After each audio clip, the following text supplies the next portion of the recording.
So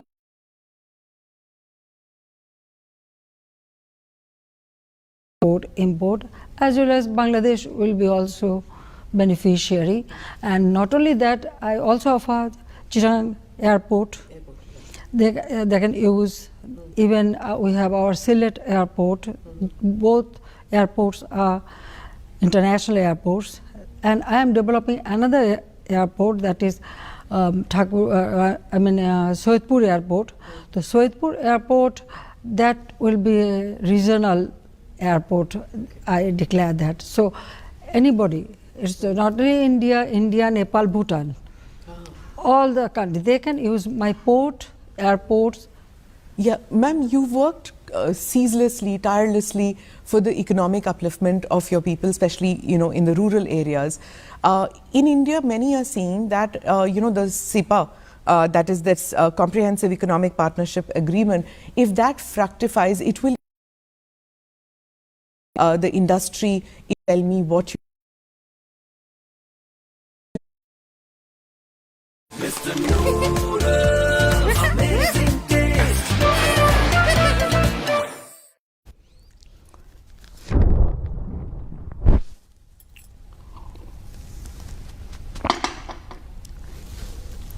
You know, 1971, when war started, my father was arrested. My mother was in custody, me too, and I was expecting my first baby. But I thanks to India government, India people, India, they supported our, War of Independence. War of Liberation. They not only supported War of Liberation, also they gave shelter our refugees all. Then comes 1975. It was so suddenly it happened. Only 15 days ago, my sister and myself, we left the country. I went to Germany, where my husband, he was the nuclear scientist. He was doing his post-PhD research there. So we just went there just for few days, couple of months. Now, but suddenly... I'm sorry to interrupt. What was your last meeting with your father before you left? It is 30th July. You remember that clearly? Yeah. Your mother and father? Mother, father, everybody. I was to, as because my husband was abroad, so I used to live in the same house. So that day, everybody was there. My father, mother, my three brothers, two newly wedded sister-in-laws. Everybody was there. So all of siblings and their, spouse, they came to the airport to see us off, and we met father and mother. That was the last day. Yeah. Then 15th August in the morning, we heard this news, but we couldn't believe it.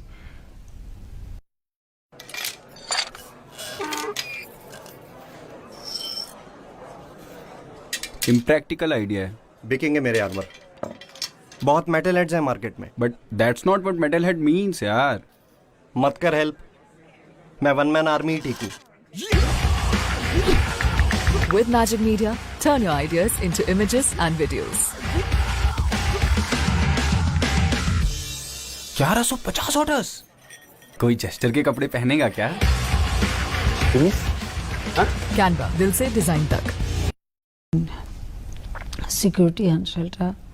So we received, especially from Marshal Tito from Yugoslavia and Mrs. Gandhi, and we decided to come back here because we had in our mind that if we go to Delhi, from Delhi we will be able to go back to our country, and then we will be able to know how many members of family still alive. How do you cope with that, ma'am?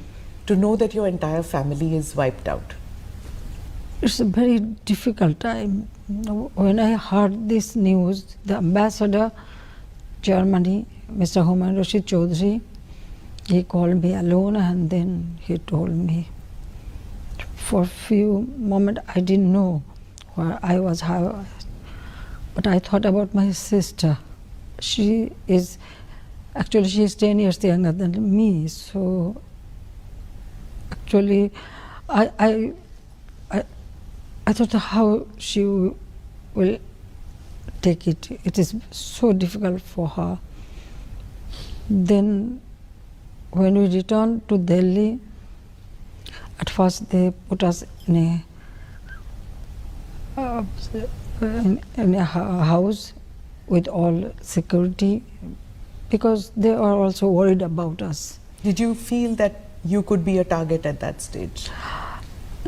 There was news like this because those who killed our parents after their attack 3 houses at a time. To find you? No, to kill members, like my father's sister, 2 sisters' house, and they killed family members simultaneously. How many members were killed, ma'am? Almost 18 members, and some, mostly my relatives, and then some maid servant, their children, there were some guests, my uncle. So it was to see that nobody from Bangabandhu's family ever comes back to power, right? Exactly. My younger brother was only 10 years old, so they didn't spare him too. So when we returned Delhi, it was perhaps 24th August. Then I met Prime Minister Mrs. Gandhi. She called us, and so there we came to know that nobody is alive. Then she made all the arrangements for us, a job for my husband, and this Pandara Road house. We stayed there. So first 2-3 years, actually, it was so difficult to accept this. My children, my son was only 4 years old, and my daughter, she's younger than him. Both of them used to cry to go to my mother, my father, and they used to remember my younger brother mostly. So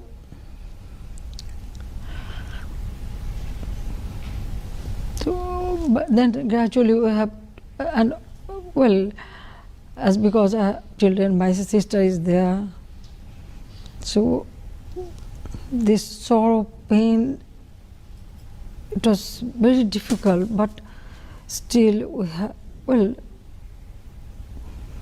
have to think what to do. We should do something. We cannot live like this. And this crime not only killed my father, also they changed the ideology of our liberation war. Everything just one night, everything just changed. And those killers, they are haunting us. That they are trying to find out where we are. So when we live in Pandara Road, even we couldn't. Our name was changed. In Delhi, in Pandara. In Delhi, yeah. So you lived under a different name also. Different name. Okay. And it is so painful that you cannot use your own name, own identity. Yes, I can imagine. Because of the security purpose, they did not allow us. So nobody from Bangladesh came to meet you in those years? At the beginning, almost all, because of all my family members, those they were not allowed to come. Those who survived, and within this, like my auntie and my 2 cousin sisters and one brother, they got bullet shot, so they got treatment, and after that most of them, they just went to Calcutta. But first 2-3 years we couldn't meet anybody. You were in India from 75 to 81. 81. It is many say that people came to you and said you should come, and they kept asking you to lead the Awami League and to come back to India, come back to Bangladesh, but you were hesitant. You didn't want to get into politics at that stage. It was too traumatic. No, actually, what happened? Almost all the members, those who betrayed, beside that, other were arrested, and then you know what happened. There was another coup in 3rd November. So then many of our leaders were assassinated. So at the beginning, nobody was allowed to come to us. Then gradually, my auntie, they were there. Gradually, they started allowing them to come to Delhi, or once I went to Calcutta. Was there any doubt like that you didn't want to get into? You didn't want to come back? No, not that. Too many memories of Dhaka? I want to come back. Definitely, I want to come. I wanted to come back to my country. Definitely, but taking responsibility of party, such a big party, I never thought about it. But when I was in London, that time I took initiative to organize our political party. I used to travel a lot in different, and then our organization, I work with our local in London. There are a very big community, the diaspora. I work with them and organize political party. And their first time I appear before people, I address a public meeting in York Hall, 16th August 1980.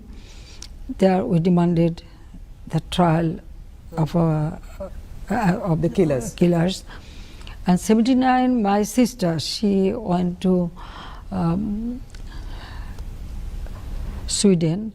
There, our ambassador, he didn't join government, he resigned, and he organized a meeting demanding the trial of the killer.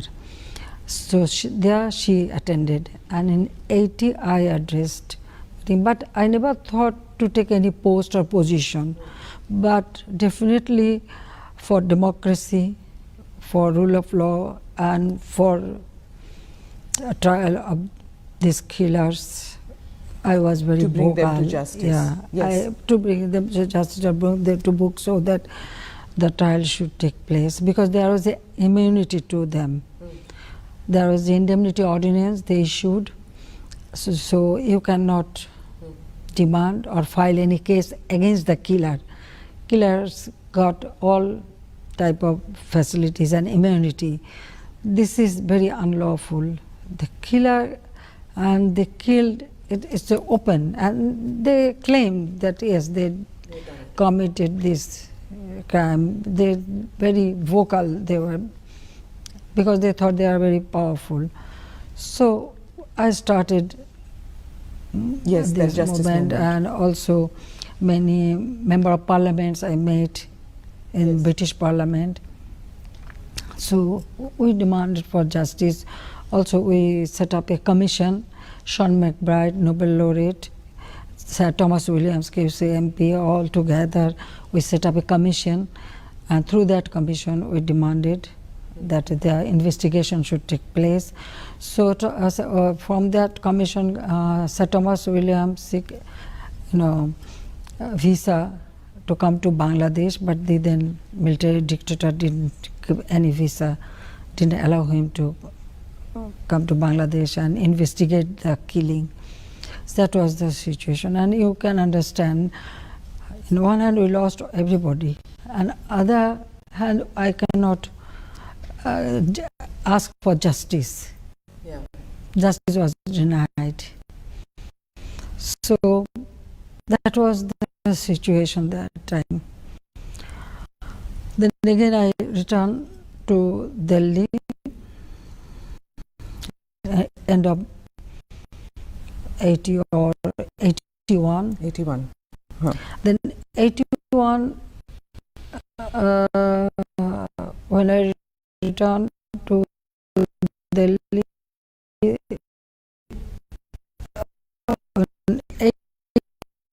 80s I returned. Then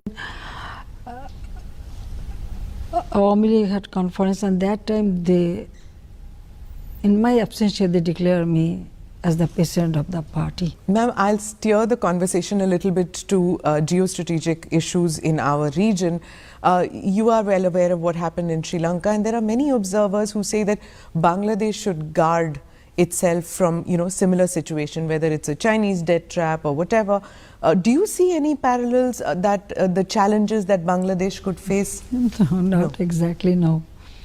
Because our economy still, it is very strong, though we face this COVID-19 pandemic, now the Ukraine-Russia war, that has its effect here.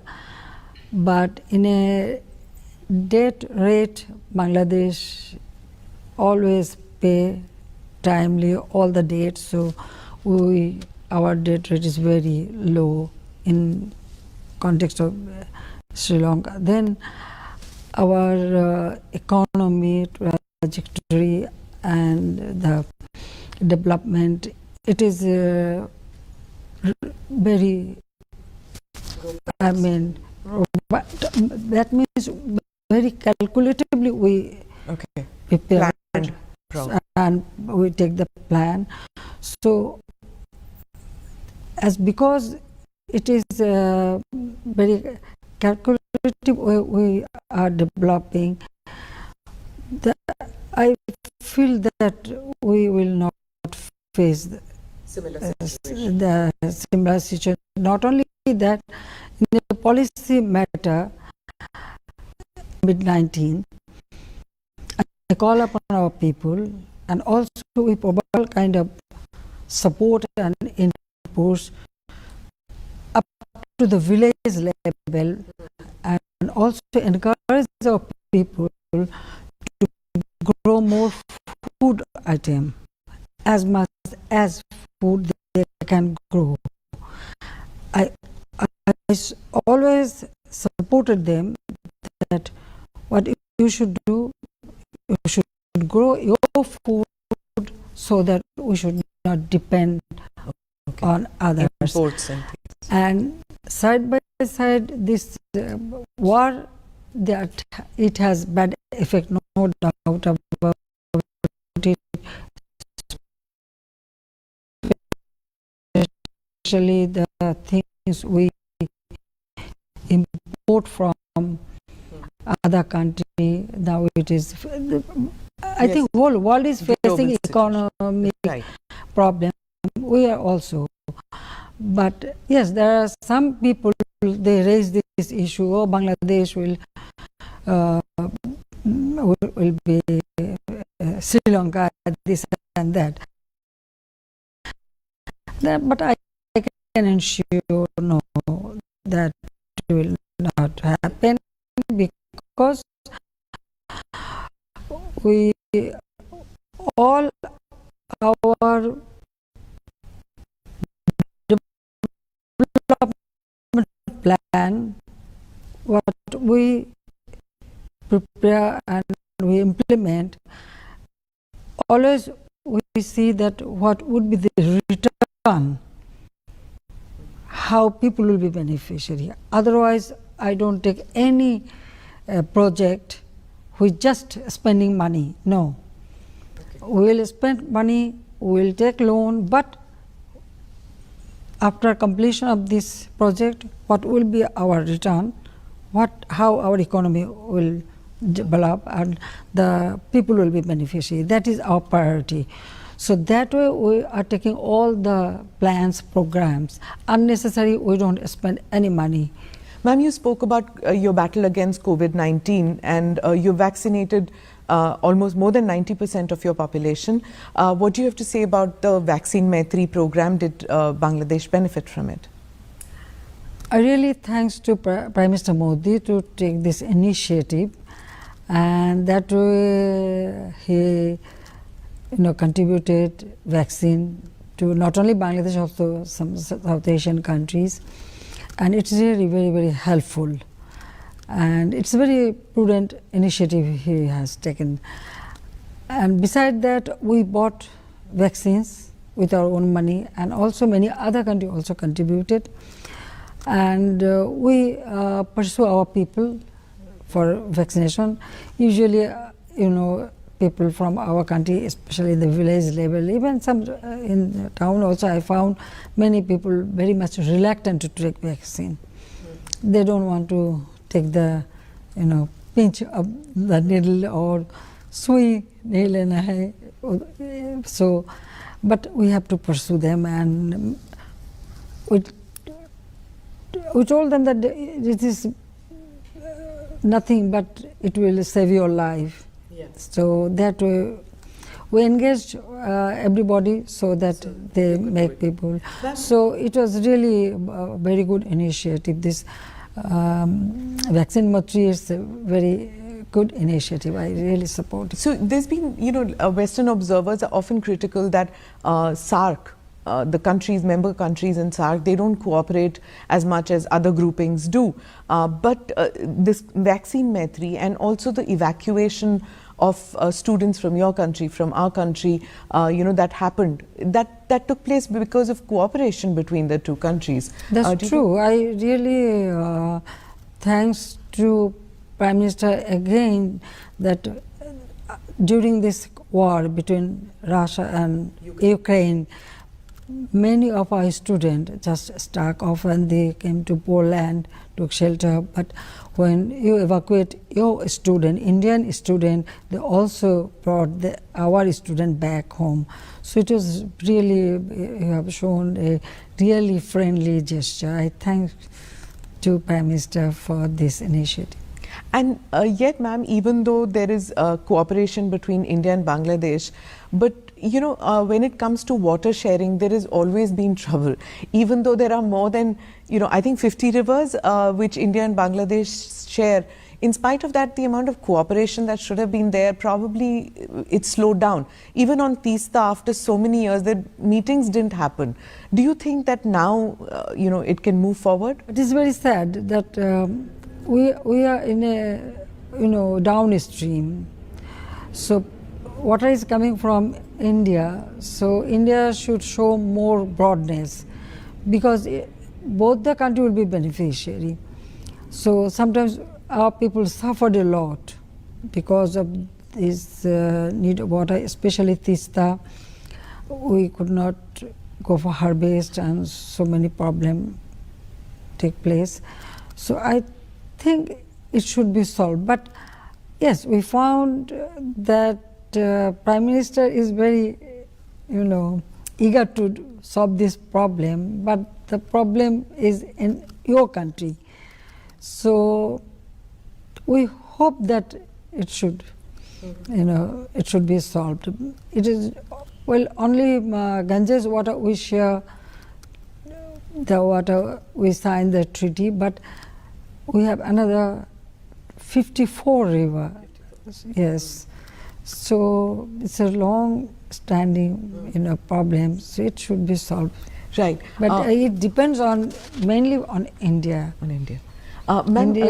India should show more broadness. Right.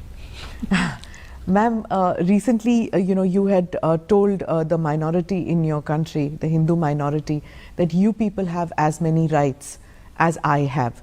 That was a huge reassurance given in any democratic country towards minorities. And yet, in spite of that, Indians see videos of, like, say, a Hindu temple vandalized, random incidents that happen. But they are far few. Do you feel that, the minority community in Bangladesh is secure, is as robust as the majority community? Well, as long as we are in power, we always give importance to that, and I always tell them that you are our citizen. You should own our country. But some incidents sometimes take place, but immediately we take action. It is sometimes it happened, it's very unwanted situation. But you know very well that it is not only Bangladesh, even India also, sometimes minorities suffered. So I think that both the countries should show their magnanimity, and our part, Bangladesh is a secular country, and we have many religions here, and the religion harmony is here very much. So one or two incidents when it take place immediately, especially my party people, they are very much cautious about it, and also my government, we immediately take action. But from both sides, I think it should be more, cooperative with each other. You have worked tirelessly to preserve secularism in your country, but the blogger community in Bangladesh is they're very robust. They write a lot on social media. They feel that Islamic extremism, it tries ever so much to try and push Bangladesh towards extremism. Look, extremism is everywhere, even in India or other countries. If you see in the world, there are many countries you can find it out. So, because it's social media become very vibrant nowadays, some people sometimes write something. Even sometimes it is not the bloggers, but even other religion also. Sometimes they write and immediately people become. But we have been trying our best to control it. We never support that. Everybody has their, each and every religion, they have their right to perform their religion properly.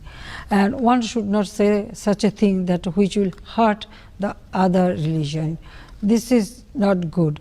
And any celebration, we all together we celebrate. As a cultural event. Culturally, even you can see in Bangladesh, during Durga Puja, so many places we have Durga Puja and people celebrate all together. Right. So the religion harmony is there, but now some here and there some incidents happen, but our government immediately take action against it. Right. Ma'am, border management and the fight against terrorism to ensure that terror groups don't find refuge in each other countries. There's been a lot of cooperation between India and Bangladesh. The Northeast Indian states, Eastern India, Northeast Indian, many of them share a border with your country, and cattle smuggling has become a hot button topic among these states. They fear that they're coming into Bangladesh. Is there going to be more cooperation in border management between India and Bangladesh? Already the discussion is going on, and also it has been reduced a lot, but still sometimes some incident take place. So we discuss with India that they should show some patience, and this cattle trafficking already, nowadays in our country, now we don't depend on Indian cow much. We are growing our own, cattle here because we need it. But some border smuggling it take place. So two sides, the border force, they are sitting together. Any incident happen, they hold the flag meetings, they discuss. So yes, we receive the assurance that it will reduce, so it should not take place. Another issue in India is about, which people are conflicted about, is about the Rohingya issues. We have refugees in India. You have thousands of them in your country. On one side is the humanitarian aspect of it, but there is also a growing demand that they should be repatriated, but safely. How do you look at this situation? Well, for us it is a big burden. India is a vast country, you can accommodate, but you don't have much. But in our country, we 1.1 million Rohingya. So, we are consulting with international community, and also our neighboring country. They should also take some steps so that they can go back home. This Rohingya, yes, on humanitarian ground we give them shelter and providing everything, but during this COVID we vaccinated all the Rohingya community. But how long they will stay here? So in the camp they are staying, our environment hazard is there. Then some people engaged in drug trafficking or some arms conflict, women trafficking. Day by day it is increasing. So as quick as they return home, it is good for our country and also for Myanmar.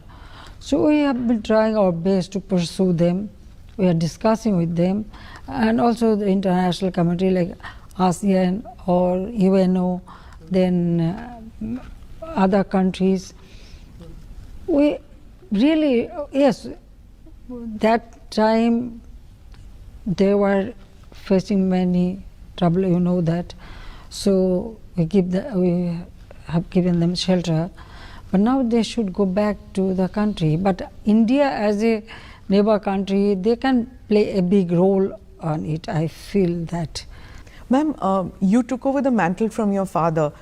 In India, now there's a lot of talk about family-based politics and that it is detrimental. But in Bangladesh, that's not an issue at all, is it?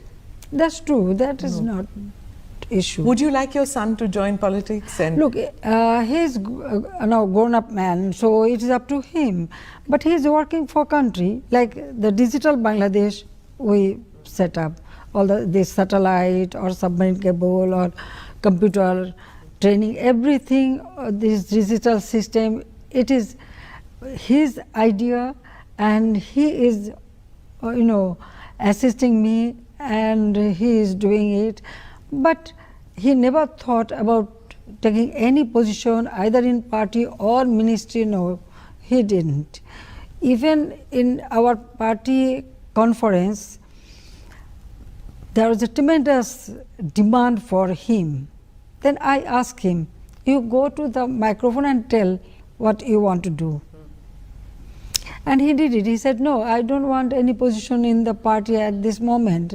Rather, those who are working here, they should get this post. Why I should occupy one post? I am with my mother, I am working for the country and I am assisting her, so I'll do it. So that way he thinks. So it is not that I have to make him or I have to do it. No, it's up his to decision. It depends on the people, you see.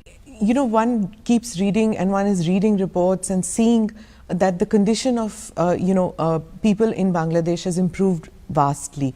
Now, another task that, another thing that the Western media keeps looking is, why does Bangladesh still not have a viable opposition? Why is there no robust opposition in your country? Look, now opposition, our opposition is very strong, not very weak. But the main two Awami League if I may interrupt you, ma'am, there is a robust opposition only to see that Sheikh Hasina doesn't become Prime Minister. What I mean is, an opposition which has not just got remove Sheikh Hasina, if I may say. Oh, you are true. They tried to kill me. Yes. Several times. Yeah. But I survived. In a broad daylight, there was a grenade attack. Yeah. I don't know how I survived, but our party leaders, workers, they just cover me, made a human shield. So they receive all the splinter, but I was totally saved. Then there was an open fire in my meeting. I survived. They placed a huge bomb in my meeting place. Somehow it was discovered by just a simple person, a tea man. Yeah. So I survived. I don't know. You can ask God, Allah, Allah is helping me perhaps, or maybe Allah has given me some job to do. But point is about opposition. Look, in our country, like BNP Jatiya Party, both the party was formed by a military dictator. First they took over power, then they become politician and just change the dress and become political leader, and they form government when they were in power. So sitting in power, when anybody form any party, usually they don't have that connection with the downtrodden people, common people.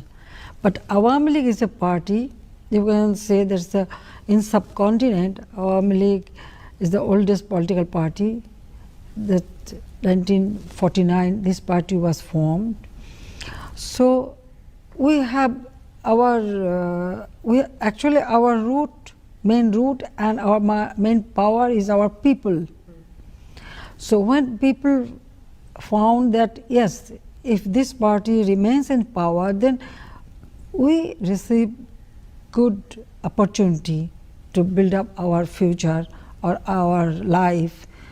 So that is the main thing. During my tenure, the country becomes self-sufficient in food. We distribute free food. Our social safety net, all the widow, oldest people, disabled people, we pay allowances for them. Landless people, they are getting house. They are getting primary, health care free of cost. Then for education, within we build